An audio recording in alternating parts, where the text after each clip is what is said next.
Olá a todas e todos. Eu sou o professor Cláudio Honorato, sou pesquisador do Instituto Pretos Novos e coordenador do curso de pós-graduação em História da África. Gostaria de dar as boas-vindas a todos e todas a esse nosso tour virtual sobre a Pequena África. E a gente começa esse tour aqui na Igreja de Santa Rita, que era a sede da freguesia.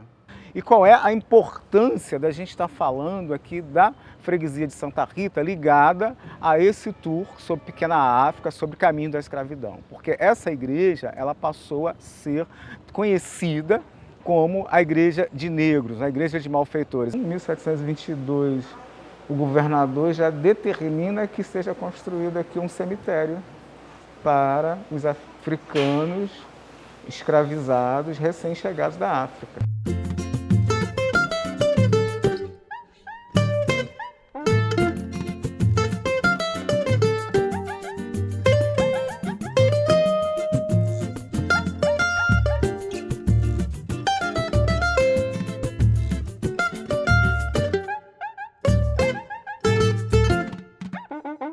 Então estamos na Pedra do Sal, com a vinda do Trapiche do Sal para cá. O Trapiche é uma espécie de porto, né? Um pier, onde o barco atracava e descarregava diversas mercadorias, entre elas o sal. Então a Pedra do Sal vai ser um espaço genuinamente africano nesse início, os primórdios da colonização, por conta do trabalho no porto. Então a grande maioria dos africanos vão morar nessa região.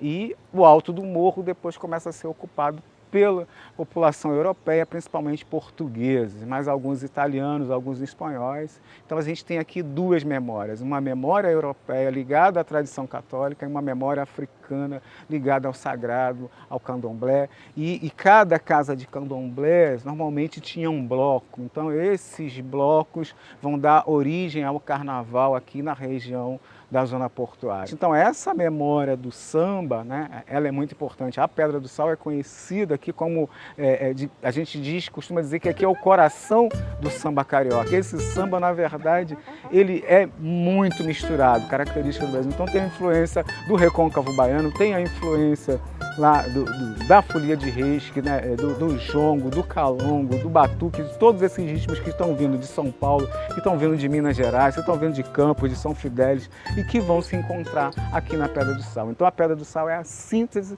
desse samba carioca, a memória desse samba carioca, que vai dar origem também ao carnaval carioca a partir dos ranchos e das primeiras escolas de samba que vão surgir aqui. Bom, além dessa memória, né, do samba, dessa memória do sagrado, a gente pode falar de uma memória mais recente, que é a memória do quilombo urbano, que é o quilombo da Pedra do Sal. É importante entender que um quilombo urbano, na mesma perspectiva de um quilombo tradicional, que na região rural, é onde essa cultura africana, afro-brasileira, se constituiu, onde ela se firmou, onde ela fincou raízes e ela permaneceu. E a Pedra do Sal é tudo isso.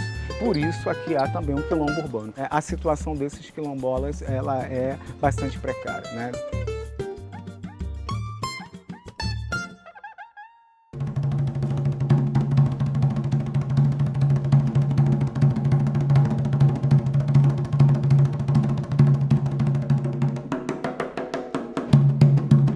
Agora estamos no Cais do Valongo. O Cais do Valongo é um marco simbólico da escravidão no Rio de Janeiro. O Rio de Janeiro foi o local que mais recebeu africanos escravizados durante o tráfico transatlântico.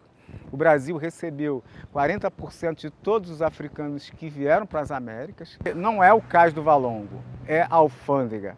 A alfândega onde é o desembarque oficial, onde se fazia a contagem, onde se pagava os impostos e fazia a visita da saúde. Depois, se houvesse quarentena, esses africanos escravizados iriam para o lazareto. Se houvesse falecidos, iam para o cemitério dos Pretos Novos, que a gente vai ver mais à frente. E aqueles que eram constatados que estavam sãos eram colocados nos armazéns do Valongo. Então essa viagem para o Valongo era feita em barcos menores, né, chamadas faluas, sumancas, e que desembarcavam em toda a orla. Então o cais ele é uma representação simbólica por isso. O cais é o ponto central irradiador e nos seus os dois extremos você tem de um lado a Pedra do Sal, que é o local da festa, que a gente já passou por lá, o local, né, do lazer e também da devoção, da questão da crença, e você tem o cemitério, que é o espaço da dor, do sofrimento, que a gente vai falar mais à frente. E o cais do Valongo vai ser soterrado por essa segunda camada que a gente vê lá, que são os paralelepípedos, tá? Para esse embelezamento, para que essa imperatriz chegasse e passasse por aqui. Então, a partir de 2011, com a redescoberta, né, além, né, dos órgãos oficiais, as entidades do movimento negro, sociedades organizações da sociedade civil, se reuniram, escreveram a Carta do Valongo. Nessa Carta do Valongo eles recomendavam não só, né, construir um memorial da diáspora africana, mas se envolveram de forma, né, cada vez mais importante nessa questão da preservação do espaço. E a partir desse momento, né, a Unesco convoca o inventário dos 100 lugares de memória do tráfico atlântico e da escravidão, e nesse processo o cais vai ser indicado a Patrimônio da Humanidade. Ele é Patrimônio da Humanidade não só pelo monumento, pelas pedras que estão aqui, que simbolizam toda essa história, toda essa memória, mas pelas histórias de vida, pela trajetória de toda essa população africana, afro-brasileira, que vieram numa migração forçada para o Brasil e que não ajudaram, não, que construíram de fato essa nação. Estamos aqui na Docas Dom Pedro II, mas que a gente carinhosamente batizou de Docas André Rebouças, porque foi um projeto do engenheiro negro André Rebouças, de uma família de intelectuais e artistas, que é importante a gente frisar, e que ao construir as docas ele fez questão de usar mão de obra liberta, ele não usou mão de obra escrava, e representando aqui um símbolo, um marco, né, da época.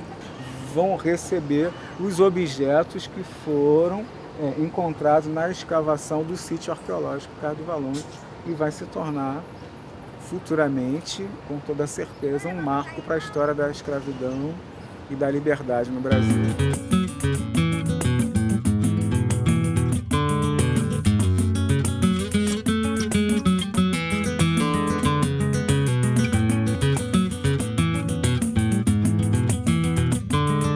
A gente chegou à Praça da Harmonia, né? Antes de encerrarmos no IPN, vamos falar um pouquinho desse espaço. Então, curiosamente, tem o nome de Praça da Harmonia, mas aqui ocorreram vários episódios bastante polêmicos na nossa história, né? A praça originalmente recebe o nome de um mercado que aqui existia, que era o Mercado da Harmonia. Aí, como esse mercado, né, que recebia as mercadorias do Recôncavo, havia uma espécie de trapiche, né, um pier, onde recebia as mercadorias que vinham do Recôncavo para abastecer a cidade. Como esse mercado começou, os boxes, né, as lojas começaram a ficar vazias, a empresa que tinha a concessão começou a alugar para pessoas e para morar. Aí começou a virar uma espécie de cortiço. O prefeito da época, Barata Ribeiro, começou a combater isso e ele começou a fechar algumas lojas nesse mercado. Curiosamente, nesse período houve um incêndio que não se sabe até hoje se foi um incêndio por acidente, se foi criminoso, e aí o Mercado da Harmonia foi desativado, né? Hoje a praça foi rebatizada pelas autoridades de Coronel Assunção, aquele sujeito que está lá atrás, aquele busto, mas a população não adotou o nome, e eles querem que o nome anterior volte, e a estação de VLT que foi inaugurada é a Harmonia, né? Então é um espaço onde os blocos faziam seus ensaios, onde a população fazia o seu lazer, tá? E que até hoje é usada por a população nesse aspecto. Hoje a gente está um pouco vendo a praça um pouco esvaziada em função da pandemia de Covid-19 que está aí. Ok, pessoal, então agora a gente vai para o Instituto Pretos Novos, onde a gente vai encerrar o nosso tour. Vamos lá?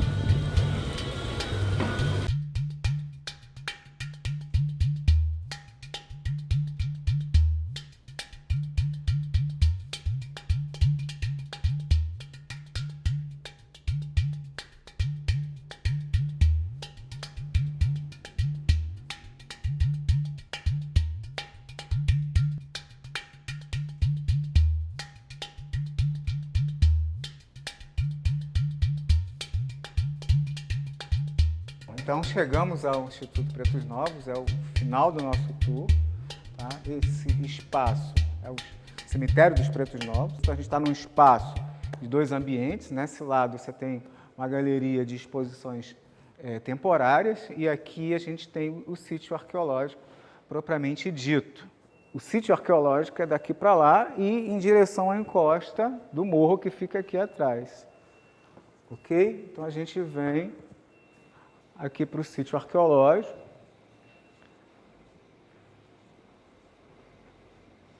A gente tem aqui uma exposição que é permanente, que ela começa desse lado aqui, que conta um pouco da história da cidade do Rio de Janeiro e da escravidão, né, da forma como esses africanos, né, foram transportados para cá, a bordo dos navios negreiros da África, né, numa migração forçada. Temos, inclusive, imagens de algumas peças, né, de tortura do escravizado, como ferro de marcar, onde em 1996 se encontrou pela primeira vez, por acidente, numa obra, os vestígios do cemitério.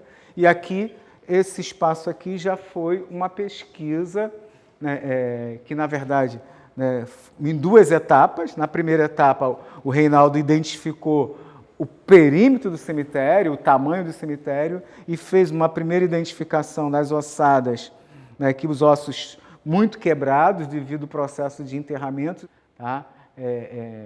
E aí a gente percebe que nessa primeira camada, onde ele fez a escavação, aqui, ó, a 60 centímetros, mais ou menos, né, do piso, os ossos estão todos quebrados. Por que estão todos quebrados?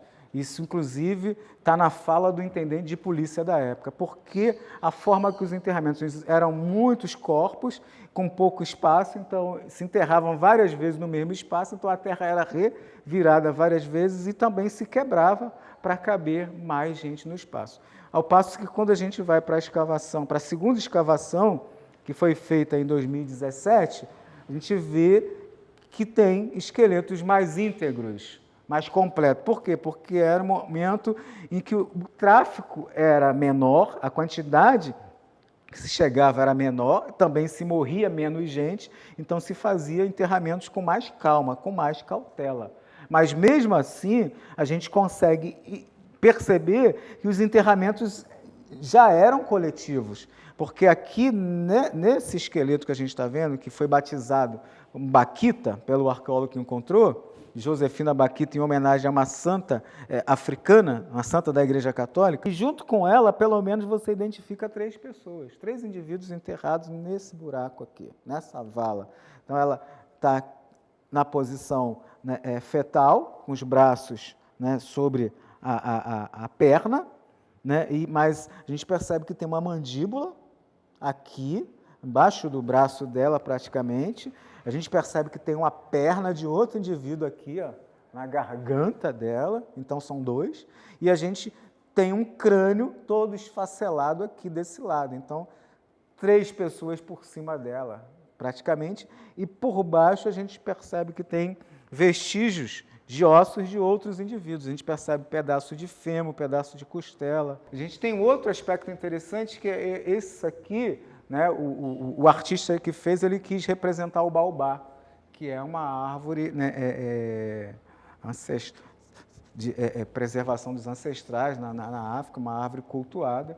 Né. O livro de registro de óbito, né, lá da cura, né, ele traz, né, no registro o nome do escravizado que está sendo enterrado, já acrescido do sobrenome do senhor, na maioria das vezes, e com a denominação do porto de origem. Normalmente é porto de origem, que também, em alguns casos, pode se tratar do grupo, né, do tronco linguístico, mas dificilmente a gente consegue identificar etnias. É um cemitério que foi criado para escravizado, dificilmente você teria um liberto sendo enterrado aqui. A gente pode dizer o seguinte: o cemitério ele funcionou aí em torno de 1774 até 1831, quando o Valongo entra na clandestinidade por conta da lei de 1831, que é conhecida como a Lei para Inglês Ver. Então, a gente tem, né, um agradecimento, né, uma gratidão, melhor dizendo, muito grande com o casal aqui, Petrúcio e Mercedes, que abriram esse espaço, né, um espaço de pesquisa, um espaço de memória, um espaço de história, e que faz com que essa história seja contada, mas ao mesmo tempo que essa história seja preservada.